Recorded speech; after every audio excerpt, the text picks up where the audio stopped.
राजा जनक जी का चरित्र याद करिएगा। राजा जनक जी ने अपनी जिंदगी में सारे पुण्य करे, धर्म करा, सत्कर्म करा, भजन करा, कीर्तन करा, मंत्र जाप करा, जानकी जैसी बेटी का कन्यादान राम जी के साथ करा, सारे पुण्य जनक जी ने करे थे। एक भी पाप जनक जी ने नहीं करा, एक भी पाप नहीं करा, एक पाप राजा जनक ने नहीं करा। जब राजा जनक जी ने एक भी पाप नहीं करा, प्राण छूट रहे हैं राजा जनक जी के, राजा जनक जी मर रहे हैं, प्राण छूट रहे हैं, और उनको बंदी बनाने के लिए यम के दूत आए। राजा जनक जी ने पूछा, मैंने जिंदगी में कभी झूठ नहीं बोला, कपट नहीं करा, बेईमानी नहीं करी, प्रपंच नहीं करा, छल नहीं करा, अपशब्द नहीं कहा, किसी को गाली नहीं दी, कभी मेरे राज्य में जेल भी नहीं बनाई, क्योंकि कोई चोर भी आता था तो उसको छोड़ देता था, कोई गलत काम करता था तो वो सुधर जाता था। राजा जनक के राज्य में कोई जेल भी नहीं थी। तो फिर मेरे चेले हैं सुखदेव जी महाराज, जिसने श्रीमद् भागवत कथा का वाचन किया, जैसा मेरा चेला क्या गुरु ऐसा होगा? फिर मुझे ये यमदूत लेने क्यों आए हैं? तो यमदूतों ने कहा, हमको नहीं मालूम, आप हमारे साथ चलना पड़ेगा आपको।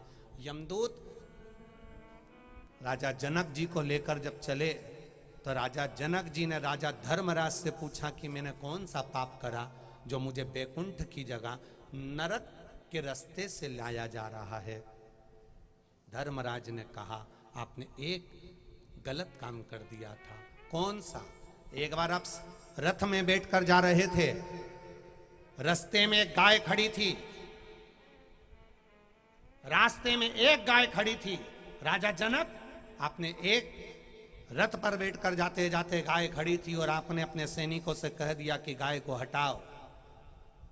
गाय को जाना इधर था, सैनिकों ने भगा उधर दिया, रास्ता चेंज कर दिया, इसलिए तुम्हें भी जाना था बैकुंठ में, तुम्हारा रास्ता चेंज हो गया, तुम्हें नरक से जाना पड़ा।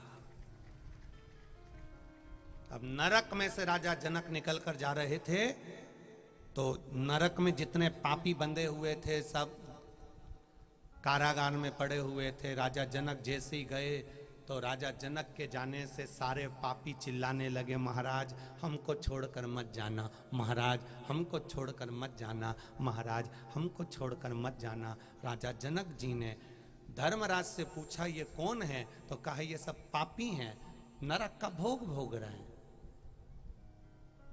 तो ये मुझे क्यों रोक रहे हैं? मुझे रोकने का कारण क्या है?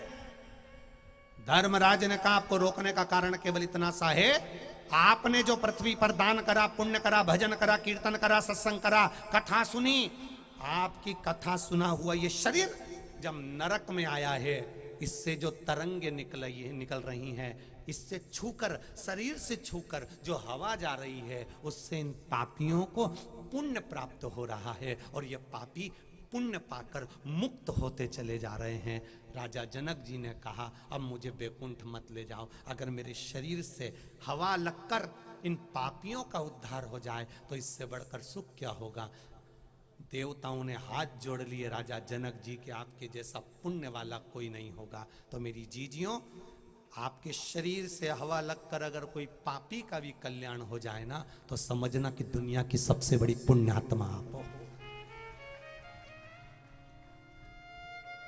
ट्रैक्टर उतार दे, गाड़ी वाला तुम्हें नीचे उतार दे, बस वाला तुम्हें नीचे उतार दे, अपने घर जाओ, 5 कदम 10 कदम चलकर जाओ, 10 कदम की जगह उसको 20 कदम चलकर जाओ, धीरे धीरे चलकर जाओ, तुम्हारे शरीर से हवा जो छूकर किसी के घर में भी प्रवेश करेगी तो ना जाने कितनों का कल्याण हो जाएगा। शिव महापुराण की कथा तो यहां तक कहती है, कोई भीख मांगने वाला भिखारी भिक्षुक भी अगर कथा सुनने वाले व्यक्ति के चरण की रज को शरीर से लगा लेता है तो उसका अगला जन्म भिखारी का नहीं होता, वो धनपति बनकर पैदा होता है। यहां तक शिव तत्व कर रहा है।